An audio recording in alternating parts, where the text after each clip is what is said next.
Soroševa bagro koja zaustavlja progres Srbije nazad u kanal. Pošto će vas sutra u medijima biti jedva oko 700, dajte malo urlajte za gledaoce Instagrama. Ajmo! Tako je! Ajmo lažna elita! Ajmo lažna elito! Idemo!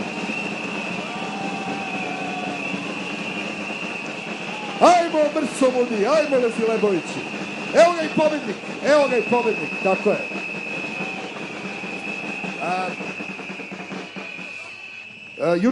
Juče sam dobio vrlo interesantan telefonski poziv sa unknown numbera.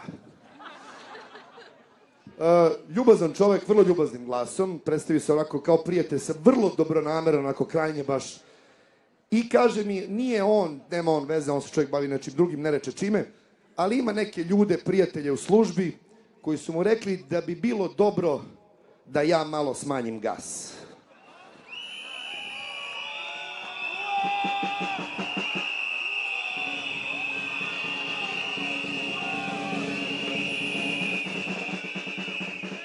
Ja sam mu rekao, prijatelju, vidi ovako, ja iskreno, znači, verujem u tvoje dobre namere, hvala ti što si me zvao, hvala ti što si sakrio broj. Imam 44 godine i izvini, malo me zabole kurac više da se plašim.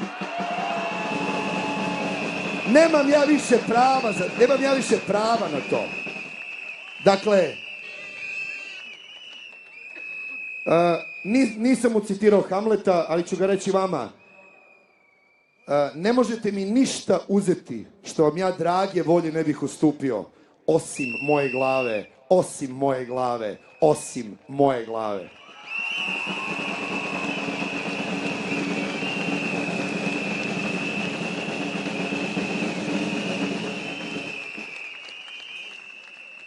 Mi imamo nezavršen posao.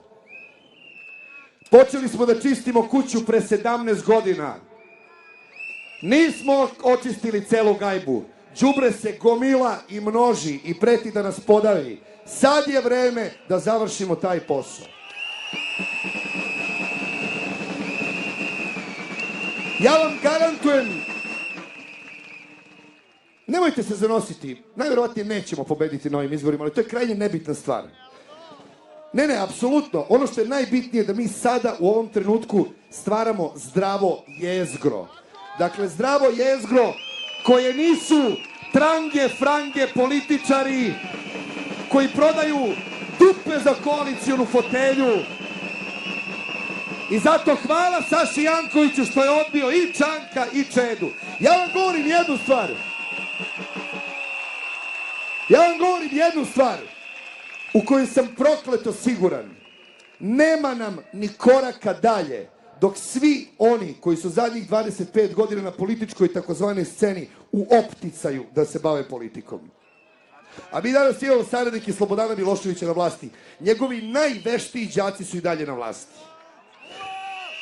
Jedini je problem, ne mogu da verujem da ću ovo izgovoriti, za njih je Slobodan Milošević gospodin čovek. Srbijo, bez straha, osmeh na lice, istina je sa nama, Bog je sa nama, Bog je u nama. 2. aprila, Saša Janković, broj 1!